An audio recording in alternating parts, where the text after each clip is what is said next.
और मैं यीशु के नाम में कहता हूं, शराब पीने वाला हर व्यक्ति आपको अंत दिन नरक में मिलेगा। आपको चाहिए तो मैं आपको बाइबल से दिखा सकता हूं। मूवीज देखने वाला हर व्यक्ति आपको नरक में मिलेगा। बॉलीवुड को फॉलो करने वाला आपको हर व्यक्ति, पिक्चरों की सॉन्ग सुनने वाला आपको सब नरक में मिलेंगे।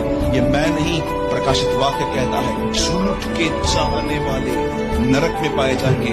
पर्दे पे झूठ चलता है और हम चाहकर उसे देखते हैं, ये आपको सब वहां मिलेंगे। शुक्र कीजिए कि आपके अंदर सांस है। आपको आज भी पश्चाताप करना